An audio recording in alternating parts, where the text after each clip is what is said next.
안녕하세요, 여러분. 목요일 아침 하루 한 말씀입니다. 배경화면이, 뒤에 배경이 제 책장이죠. 어떤 분들이 말씀하십니다. 책장을 배경으로 영상을 찍으시니까 참 좋은 것 같습니다. 맞죠. 집의 인테리어 효과가 가장 큰 것이 책인 것 같습니다. 제가 목사가 책이 좀 많은데요. 한국에서 미국으로 올 때 제가 갖고 있던 수천 권의 책 중에 한 반을 버리고 온 것 같고요. 그리고 이번에 교회를 사임하고 새로 개척하면서 제 사무실에 있던 책을 빼다가 또 한 반 정도는 우리 전사님들께 나눠드리고 또 버리고 남기고 그 반만 갖고 오게 되었습니다. 여기 있는 책이 이제 제가 제일 중요하게 여기는 책들이고, 그런데 그렇다고 제가 다 읽은 것은 아닙니다. 인테리어 효과가 참 좋은 책이죠. 읽고 싶은 책, 그리고 몇 번씩 읽은 책도 있는데요. 요새는 최소 일주일에 한 권 정도의 책은 읽으려고 노력하고 있습니다. 저는 책 읽고 공부하는 게 매우 즐겁습니다. 공부가 쉽다, 제일 쉽다라고 이야기하는데요. 책 읽는 것이 저한테 가장 쉽고 재밌는 것 같습니다. 여러분은 어떠신지요? 이렇게 말씀드리는 이유는 오늘 말씀이 이 지식에 대한 이야기이기 때문입니다. 한번 살펴보도록 할까요? 호세아 4장 1절로부터 6절까지의 말씀 제가 봉독해 올리도록 하겠습니다. 이스라엘 자손들아, 여호와의 말씀을 들으라. 여호와께서 이 땅 주민과 논쟁하시나니 이 땅에는 진실도 없고 인애도 없고 하나님을 아는 지식도 없고 오직 저주와 속임과 살인과 도둑질과 가는 뿐이요 포악하여 피가 피를 뒤이음이라. 그러므로 이 땅이 슬퍼하며 거기 사는 자와 들짐승과 공중에 나는 새가 다 쇠잔할 것이요 바다의 고기도 없어지리라. 그러나 어떤 사람이든지 다투지도 말며 책망하지도 말라. 내 백성들이 제사장과 다투는 자처럼 되었음이니라. 너는 낮에 넘어지겠고 너와 함께 있는 선지자는 밤에 넘어지리라. 내가 내 어미를 멸하리라. 내 백성이 지식이 없으므로 망하는도다. 내가 지식을 버렸으니 나도 너를 버려 내 제사장이 되지 못하게 할 것이요 내가 내 하나님의 율법을 잊었으니 나도 내 자녀들을 잊어버리리라. 아멘. 주님의 말씀입니다. 주님께 감사드립니다. 오늘 우리가 읽은 말씀 가지고 이 아침에는 내 백성이 지식이 없으므로 망하는도다 라는 제목으로 하나님의 말씀을 증거하도록 하겠습니다. 종교개혁자 칼빈의 기독교 강요 1장을 보면은요, 인간에게 가장 필요한 근본적인 지식이 두 가지가 있다고 이야기합니다. 하나는 나를 아는 것, 또 하나는 하나님을 아는 것이죠. 근데 이 두 가지 지식이 불가분리의 관계에 있다는 것입니다. 이것을 어떻게 알게 될까요? 우리 하나님을 어떻게 알아야 되나요? 나를 어떻게 알 수 있습니까? 먼저는 나를 보면 하나님을 발견하게 됩니다. 바울이 죄가 많은 곳에 은혜가 많다고 했죠. 내 깊은 곳을 바라보면 얼마나 내가 죄로 인해 상처받은 인생인가, 비참한 인생인가를 깨닫게 됩니다. 그래서 내 자신을 시면에서 깊이 바라보게 될 때 나는 하나님 없이 살아갈 수 없는 존재라는 것을 깨닫게 되는 것이죠. 그러므로 우리는 우리 자신을 깊은 곳에서 들여보는 순간 우리를 구원하시는 하나님을 더 절박하게 찾게 되어 있는 것입니다. 또 하나는 하나님을 보면 나 자신이 보입니다. 거룩하신 하나님 앞에 서 있는 순간 우리는 우리 자신을 그렇게 가리고 있던 우리 인생의 가면을 더 이상 쓰고 살 필요가 없다는 것을 알게 되는 거죠. 남보다 예뻐 보이기 위해서, 잘나 보이기 위해서, 높은 자리에 올라가 있는 것처럼 보이기 위해서, 누리는 것처럼 보이기 위해서, 성공한 것처럼 보이기 위해서 노력할 필요가 없다는 것입니다. 그래야지 하나님을 나를 인정해 주시는 것이 아니라 내가 죄인이었음에도, 비참한 순간에 빠져 있음에도, 부족하고 추악한 못난 사람임에도 불구하고 십자가에서 있는 그대로의 나를 받아들여 주신 그 하나님의 사랑을 경험하는 순간 우리는 비로소 나 자신이 될 수 있는 것입니다. 그래서 우리가 그분께 받아들여졌다는 사실을 받아들이는 순간 우리는 구원을 얻게 되는 것이고 나도 나로 존재하고 나 자신을 사랑하며 살아갈 수 있는 삶을 살아가게 되는 것이죠. 그래서 우리가 하나님을 아는 것과 나를 아는 것은 불가분리의 관계에 있다라고 이야기할 수 있습니다. 이것이 우리 인생에 필요한 가장 근본적인 지식이라고 칼빈이 주장하는 것에 대해서 저는 100% 동의합니다. 오늘 호세아의 본문에서도 하나님께서 말씀하시죠. 백성들이 멸망하는 이유가 뭐냐? 하나님에 대한 지식이 없기 때문이라고 말씀하십니다. 도대체 어떻게 하나님을 알지 못해서 이들은 멸망하게 되었을까요? 바로 하나님을 통해 나를 바라보지 못하기 때문입니다. 예수님께서 십자가에 달려 돌아가실 때 아버지여 이들의 죄를 사하여 주옵소서 저들이 하는 것을 모르기 때문입니다 라고 안타까워하셨죠. 하나님에 대한 지식의 부재는 결과적으로 내가 누구인지를, 내가 하는 일이 옳고 그른지를 분별하지 못하게 만드는 것입니다.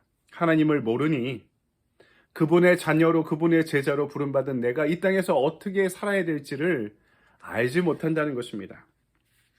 마이크로소프트를 창립한 빌 게이츠가 그의 자서전을 통해 이렇게 이야기합니다. 현대를 움직이는 힘은, 앞으로 성공하는 사람은 지식과 정보를 갖고 있는 사람이라고.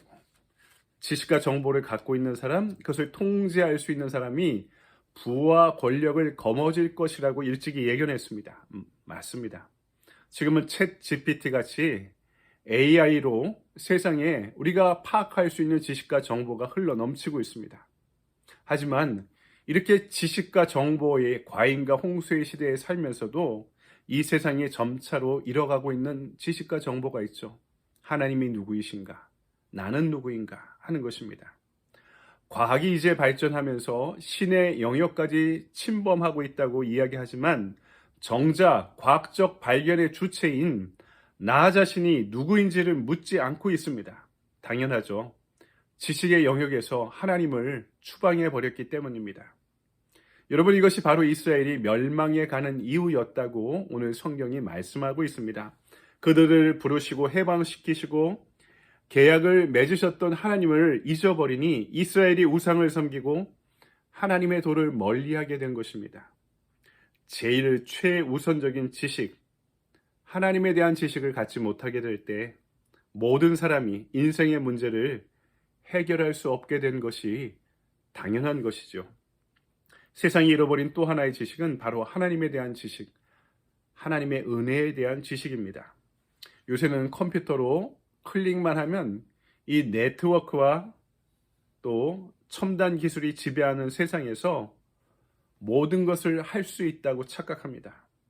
그러면서 하나님의 은혜가 필요하지 않다고 여기고 있는 것이죠. 그러다 보니 모든 것이 내 노력으로, 내 지식으로 또 기술로 이해되는 것처럼 착각하고 있는데, 여러분, 우리가 그렇게 인생을 살면서 깨닫는 것이 무엇입니까?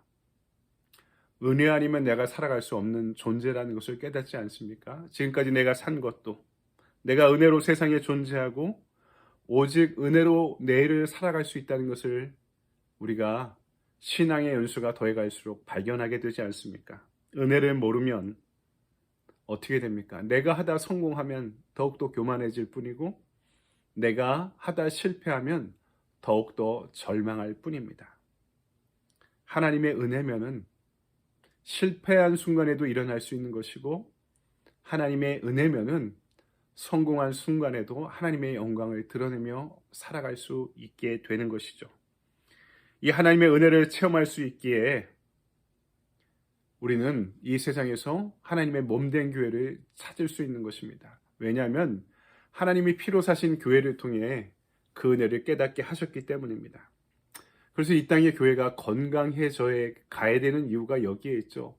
이 땅의 교회가 더욱더 성서로, 은혜로 개혁되어야 되는 이유가 여기에 있는 것입니다. 나 홀로 가능한 것이 아니라 공동체에서 하나님을 섬기고 함께 서로 교제하면서 나에게 역사하시는 하나님의 은총을 발견할 수 있기 때문입니다. 그것은 하나님 그리고 공동체의 구성원들과의 만남, 그 관계에서 우리가 조용히 인격적으로 깨달아갈 수 있는 것이기 때문입니다. 이것은 세상에서 얻을 수 있는 지식이 아니기 때문입니다. 아직 읽지 않았지만 호세아 6장 1절에 이렇게 기록되어 있습니다. 오라 우리가 여호와께로 돌아가자. 여호와께서 우리를 찢으셨으나 도로 낫게 하실 것이요 우리를 치셨으나 싸매어 주실 것입니다. 힘써 여호와를 알자. 상처받은 인생이 회복될 수 있는 길이 여기에 있다는 거죠. 힘써 여호와를 알자. 그 은혜와 지식을 버리지 말고 그 지식 안에 회개하고 그 지식 안에 바로 서야 한다는 것입니다. 그래야 할 때 우리의 다음 세대가 그 지식을 전수받게 될 것입니다. 이것은 우리 자녀들한테 몇십만 불의 재산을 물려주는 것보다 더 중요합니다. 생명의 근원이 이 지식에 있기 때문입니다. 시대의 천재 물리학자로 평가받던 아이작 뉴턴이 나이가 들어 죽기 전에 치매를 심하게 앓게 되었다고 합니다. 정상적인 두뇌 활동이 힘드니까 자신의 이론과 연구 결과를 다 기억하지 못하게 되었습니다. 나이도 심지어 나이와 생일도 기억하지 못하는 그에게 제자가 너무나 답답해서 물었습니다. 선생님, 그러면 지금 선생님이 알고 계신 것은 도대체 무엇입니까?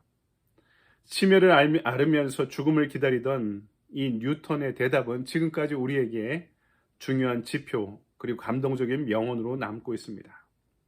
내가 죄인이라는 것과 그리스도께서 내 구주가 되신다는 것, 이 두 가지는 내가 확실히 알고 있지. 그 어떤 물리학의 법칙보다 자신의 연구 결과보다 중요한 지식을 뉴턴이 끝까지 잊지 않고 있었다는 것이죠. 오늘 이 한날 우리가 하나님을 만나 체험하며 그분과 동행하고 그분을 알아가고 그분과의 만남을 통해 나 자신도 나의 인생도 더 깊이 깨달아갈 수 있는 저와 여러분의 은혜의 한날이 되기를 주님의 이름으로 간절히 축원드립니다. 아멘.